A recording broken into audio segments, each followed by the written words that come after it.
দর্শক দেখুন, হাইকোর্টে জামিন পেলেন মানিক ভট্টাচার্য, তবে রইল 4 শর্ত। নিয়োগ মামলায় গ্রেপ্তার করেছিল ইডি। কলকাতা হাইকোর্টে জামিন পেলেন মানিক ভট্টাচার্য 2022 সালের 11ই অক্টোবর। নিয়োগ দুর্নীতি মামলায় তাকে গ্রেপ্তার করেছিল ইডি। প্রায় 23 মাস পরে প্রেসিডেন্সি জেল থেকে মুক্তি পেতে চলেছেন মানিক। প্রিয় দর্শক, আমি শফিকুল ইসলাম এবং আপনারা দেখছেন আরামবাগ টিভি। আর কোনো সমস্যা নেই, উনি কিন্তু জেল থেকে মুক্তি পেয়ে যাবেন। আর সিবিআই এর ব্যাপারে তো রক্ষা কবচ ছিল, সিবিআই ওনাকে গ্রেপ্তার করেনি বা করতে পারেনি, ইডি গ্রেপ্তার করেছিল। তো ইডির মামলাতে জামিন হয়ে গেছে। কলকাতা হাইকোর্টের বিচারপতি শুভ্রা ঘোষ ওনার জামিন মঞ্জুর করেছেন। কিছু শর্ত দেওয়া হয়েছে, যে পাসপোর্ট জমা রাখতে হবে, যিনি আইও মানে তার সঙ্গে যোগাযোগ রাখতে হবে, বাইরে যাওয়া যাবে না ইত্যাদি। কিন্তু এইসব শর্ত দিলেও জামিন কিন্তু মঞ্জুর করে দেওয়া হয়েছে। হিয়ারিংটা কিন্তু আগেই হয়েছিল, অর্ডারটা এখন অর্ডারটা এলো পরে আর কি। জামিন হিয়ারিং পর্বটা আগেই হয়েছিল। তো যাই হোক দর্শক, এই হচ্ছে খবর। আর আমার তো মনে হচ্ছে যে অনেকের কাছে এই খবরটা খুবই শকিং আর কি, যে মানিক ভট্টাচার্যের জামিন হয়ে গেল। এই প্রাথমিকে নিয়োগের যে দুর্নীতি এই স্তরের, তার মাথা হিসেবে অনেকে বলতেন, এই স্তরে, সরকারের স্তরে। তার উপরে তো আরো আছে, অনেকে ভেবে থাকেন বা বলে থাকেন। কিন্তু সেই মানিক ভট্টাচার্যের জামিন মঞ্জুর হয়ে গেল, তাহলে আর কি হবে? এত বড় একটা দুর্নীতি, যার সম্পর্কে এত প্রশ্ন তৈরি হয়েছিল, যার সম্পত্তি নিয়ে প্রশ্ন তৈরি হয়েছিল, যার গোটা পরিবার কার্যত গ্রেপ্তার হয়েছিল। যদিও এর আগেই উনার স্ত্রী এবং ছেলের জামিন মঞ্জুর হয়ে গেছে, উনি বাকি ছিলেন। এখন যেটা দাঁড়ালো, গোটা পরিবারের জামিন মঞ্জুর হয়ে গেল। তো তাহলে যে মামলা আর কি, যে নিয়োগ দুর্নীতি, তার কি আর পুরো তদন্ত হবে, তদন্ত শেষ হবে? মানিক ভট্টাচার্যের মতো লোকের যদি জামিন হয়ে যায়, উনি যখন বাইরে চলে তো আসবেনই, জামিন তো হয়ে গেছে। তো তাহলে বাকি তদন্ত কি করে হবে? প্রভাব মুক্ত হয়ে কিভাবে তদন্ত হবে? এই প্রশ্ন দর্শক সাধারণের মনে নিশ্চয়ই জাগছে, আমার মনেও জাগছে। তাহলে শেষ পর্যন্ত কি হলো, কোথায় গিয়ে বিষয়টা থেমে যাবে? থেমে তো গেছেই বলতে পারেন। নিয়োগ দুর্নীতির মামলা তো খুব যে গতিতে এগোচ্ছে সে তো আমরা দেখছি না, তার মধ্যে আবার সব জামিন টামিন হয়ে যাচ্ছে। তো দর্শক, এটা ভাববার বিষয়। এবং যা সব দেখছি, একের পর এক সব জামিন হয়ে যাচ্ছে। গরু পাচার মামলায় অনুব্রতর মেয়ের জামিন হয়ে গেছে, অনুব্রতর জামিনটাও মনে হচ্ছে হয়ে যাবে, এই মাসের শেষ দিকে হিয়ারিং রয়েছে।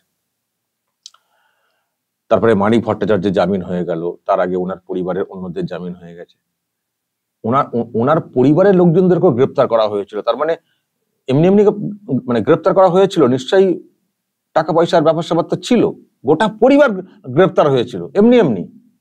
কিন্তু প্রশ্ন হচ্ছে যে যখন গ্রেপ্তার করা হলো, তারপরেও কি এমন কিছু এস্টাবলিশ করা গেল না যে যার জন্য ওনাকে জামিন দেওয়া তদন্ত ঠিক করে এগোবে না, এটা হাইকোর্ট বুঝবে? এরকম কিছু করা গেল না, যে ইনাকে জামিন দেওয়া তো পুরো তদন্তটা কি হবে? এবার তো সাক্ষী যারা, যদিও ওখানে বলা হয়েছে সাক্ষীদের সঙ্গে যোগাযোগ করা চলবে না ইত্যাদি ব্যাপার। আরে উনি বেরিয়ে গেলে সাক্ষীদের সঙ্গে যোগাযোগ কেন করতে হবে? শুধু যদি এই বার্তাটা চলে আসে উনি বেরিয়ে গেছেন, সাক্ষীরা এমনি প্রভাবিত হয়ে যাবেন। ফলে এইগুলোর কথা জানি না বাস্তব কতটা এর ভিত্তি আছে। তো এই হচ্ছে ব্যাপার দর্শক। আমি যেটা বলবো, এই সেন্ট্রাল এজেন্সি কাজ করছে বটে, কিন্তু এরা যেন কোথাও ছড়িয়ে লাট করে ফেলছে। এবং এর পেছনে হয়তো একটা কারণ আপনারা বলতে পারেন, যে এত দুর্নীতির এত বহর, এবং একটার পর একটা ঘটনা যুক্ত হয়ে যাচ্ছে, সেখানে সেন্ট্রাল এজেন্সির হাতে তদন্তভার চলে যাচ্ছে। তো কি করে সামলাবে? এটাও হয়তো বলতে পারেন আপনারা। যে গতিতে হওয়ার কথা, সেই গতিতে যে একটা কাজ শেষ করবে, সেক্ষেত্রে যে ম্যান পাওয়ার লাগবে সেটাও কি সাফিসিয়েন্ট আছে? আর এত মামলা হলে কোন দিকে নজর দেবে? এটা একটা পার্ট, এই প্রশ্ন কেউ কেউ তুলতে পারেন। আর ওটাও আমরা ভাবাই, কারণ হাইকোর্টই অনেক অনেক সময় ভাবিয়ে দিয়েছে আমাদেরকে যে এজেন্সির মধ্যেও কিছু কিছু ঢিলেমি, কিছু কিছু ব্যাপারে যেন কোথাও মনে হয় একটা আন্ডারস্ট্যান্ডিং, একটা সেটিং, যারা কাজ করছেন আর কি, তদন্তের দায়িত্ব যারা যারা নিয়ে আছেন, এটাও কখনো কখনো সামনে আসে বা ভাবাই। মানে এটা হাইকোর্টই ভাবিয়েছে, হাইকোর্টই কখনো কখনো প্রশ্ন তুলেছে, ঝাঁকুনি দিয়েছে। তো সব মিলিয়ে যেটা দেখতে পাচ্ছি যে আমরা যেটা চাইছিলাম, দেখুন জামিন পাওয়া আবার একটা মানুষের অধিকারের মধ্যে পড়ে, মানুষ জামিন পেতে পারেন, কিন্তু তা বলে কি সবার জামিন হয়ে যাবে নাকি?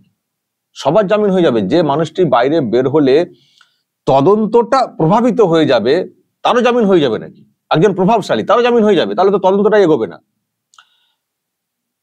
এখন হয়তো বলবেন যে একটা সময় পরে তো জামিন তো হবেই, সব মামলাতে তো কাস্টডি ট্রায়াল হয় না, জামিন তো হবেই। সেখানে অন্য প্রশ্ন আমাদের মনে জাগে যে এই যে 23 মাস পরে ওনার জামিন হয়েছে, 23 মাসটা কিন্তু কম সময় না। তো 23 মাসের মধ্যে এই কাণ্ডের তদন্তের জাল গুটিয়ে কেন, মানে একটা বিচারের পর্বে কেন নিয়ে আসতে পারা গেল না? বিচারের পর্বে কেন নিয়ে আসতে পারা গেল না? তাহলে সমস্যা কোথায়? ম্যান পাওয়ারের সমস্যা, নাকি তদন্ত এখনো কমপ্লিট করার মতো জায়গা খুঁজে পাচ্ছে না সেন্ট্রাল এজেন্সি, ফলে কন্টিনিউ চলছে তো চলছেই। ফলে দুর্নীতি, মানে নিয়োগ দুর্নীতির মামলা চলছেই, এখনো চলছেই। আপনারা তো জানেন আরো সব, মানে পরিবারকে ডাকাডাকি চলছে, তাদের এখনো ডাকাডাকি কমপ্লিট হয়নি। ইন দ্য মিন টাইম এখন জামিন পাওয়া শুরু হয়ে গেছে। মানিক ভট্টাচার্যের মতো লোকের জামিন হয়ে গেল, পন্দিন শুঙ্গ, পার্থ চ্যাটার্জি, তারও হয়তো জামিন হয়ে গেছে। তো যদি এইসব লোকেদের জামিন হয়ে যায়, প্রথমত তদন্তটা কি করে শেষ হবে? আর দ্বিতীয়ত এইসব লোক যদি জামিন পেয়ে যান, যাদেরকে অনেকে বলছিলেন চোর চোর, পার্থ চোর, মানিক চোর, অনেকে বলে থাকেন না, চোর চোর স্লোগান দেওয়া হয়। তো চোরেরা যদি ফের মার্কেটে চলে আসেন, তো তাহলে আর কি হলো? এবং আশা, মানে এই দেখবেন মানিক ভট্টাচার্য যখন বের হবেন, দেখবেন এনাকে আবার মালা টালা সব দিয়ে বিরাট কিছু করা হবে, মালা দিয়ে। এবং জামিন পেয়েছেন মানে তৃণমূল কংগ্রেস বলা শুরু করবে, মানে এমন ভাব দেখাবে যেন খালাস হয়ে গেছে, এমন ভাব দেখাবে খালাস হয়ে গেছে। দেখবেন কেষ্ট যেদিন বের হবেন, দেখবেন তাকে নিয়ে কিরকম উচ্ছ্বাস প্রকাশ করা হয়। জামিন মানে কিন্তু খালাস না, কিন্তু তৃণমূল কংগ্রেস এটাকে খালাস বলে এমন করবে, দেখলে তো হয়ে গেল খালাস, মানে সার্টিফিকেট পেয়ে গেলেন আর কি, একবারে চ্যাম্পিয়নের। এবার এবার কি হবে? এনাদেরও সাহস বেড়ে যাবে, জেল থেকে আসা, সুতরাং এনারা আরো মানে প্রভাবশালী হয়ে দেখানোর চেষ্টা করবেন। তো সেক্ষেত্রে কি হবে? যে তদন্ত চলছিল, যারা সাক্ষী, তারা অনেকটা ভয় পেয়ে যাবেন, আর এদের বাড়বাড়ন্ত আরো বেশি হয়ে যাবে। মানে সার্টিফিকেট পেয়ে গেছেন না জেল থেকে। তো এইসব লোকেদের যদি পর্যাপ্ত শাস্তি না হয়, ওই কয়েক মাস জেলে থেকে যদি জামিন হয়ে যায়, তারপরে বিচার পর্ব তারিখ পে তারিখ হয়ে যায়, তো এ তো সমাজে তো একটা অন্যরকম প্রভাব ফেলে দেবেন। এদের পাওয়ার তো অন্যরকম হয়ে যাবে, এবং এদেরকে অন্যভাবে, মানে দেখবেন কিভাবে ইউজ করবে এবার তৃণমূল কংগ্রেস। আর সেই সঙ্গে সবকিছু চাপা দেওয়া, ধামা চাপা দেওয়া, ওনার কাছ থেকে জানার চেষ্টা হবে কি কি প্রশ্ন হয়েছে ইত্যাদি, সব কিছু ম্যানেজ করা, ম্যানিপুলেট করা। এদিকে তদন্ত তো চলছেই তারিখ পে তারিখ। ফলে কথা আছে না, যত মানে দেরি হবে তদন্তে, ততই সেই মানে বিচারটা আর থাকে না, বিচার আর হতে চায় না সহজ।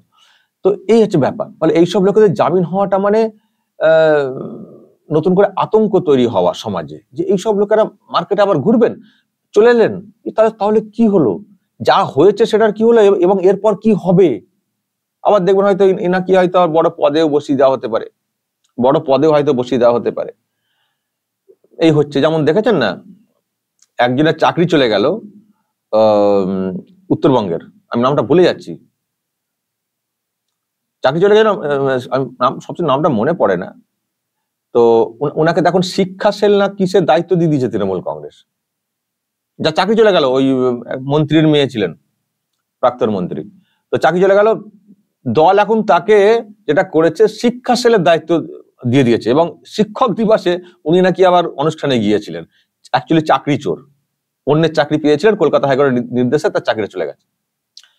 মানে যারা জেল খেটে আসেন, আমি দেখি তৃণমূল কংগ্রেসে তাদের স্থান একটু বড় জায়গায় চলে যায়। কুণাল ঘোষকেও আপনারা দেখছেন, এখন চিফ মুখপাত্র হয়ে গেছেন। তো ফলে আমার ধারণা, এবং জীবন কৃষ্ণ সাহা জেল থেকে বেরিয়ে এসছেন, ওনাকে নিয়ে আবার বিরাট কিছু চলছে। ফলে জেল কেটে আসা মানে এই দলেতে আরো বড় পদ পেয়ে যাওয়ার একটা চান্স থাকে। আমি জানি না মানিক ভট্টাচার্যের ক্ষেত্রে কি পদ রেডি করা রয়েছে।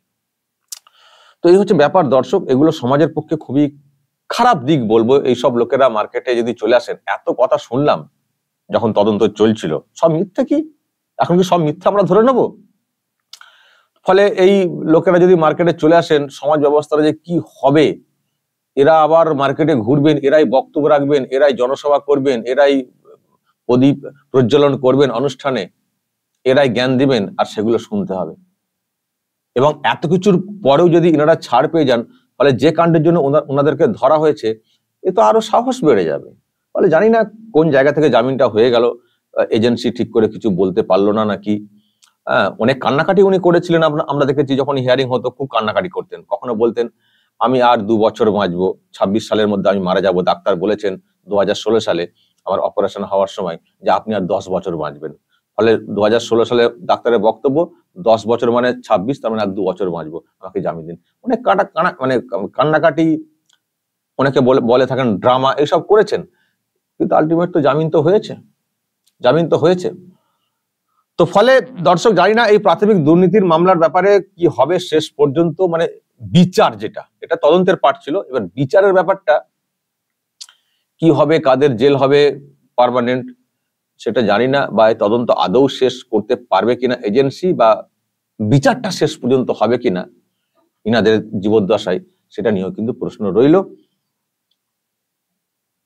তবে এজেন্সিকে আমি যেটা বলতে চাই দর্শক, বা আমাদের যেটা মনের কথা, একটু বেশি গোছালো হতে হবে, লেন্দি প্রসেস করলে চলবে না। চলছে তো চলছেই, এনারা সুযোগ পেয়ে চলে যাচ্ছেন রক্ষা কবচ নিতে, হাইকোর্ট সুপ্রিম কোর্ট সময় পেয়ে যাচ্ছে, এটা ফটাফট কাজ করতে হবে।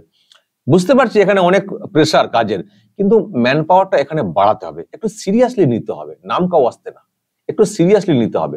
না হলে মানুষের যে প্রত্যাশা তৈরি হয়েছিল যে মনে হচ্ছে দুর্নীতিমুক্ত আমাদের সমাজটা তৈরি হবে, দুর্নীতিমুক্ত বাংলা হবে, কিন্তু যদি এইরকম হয় তাহলে কি করে সম্ভব?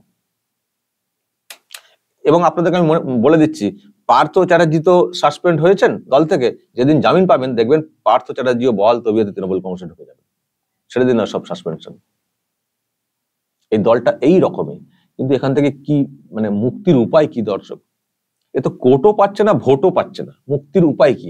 একটাই উপায় আমি বলে আসছিলাম, চলো নবান্ন, যেটা 27 তারিখে ডাকটা দেওয়া হয়েছিল, তখন অনেকে সাড়া দিলেন না, ডাক্তারও সাড়া দিলেন না। ডাক্তার এখন ওইভাবে কর্মসূচি পালন করছেন, জানি না ওতে কি লাভ হবে, দেখা যাক। তো এই আর কি ব্যাপার, মানে যা অবস্থা, যা পরিস্থিতি আমরা দেখতে পাচ্ছি, জানি না কি হবে, কি বাংলার মুক্তি হবে।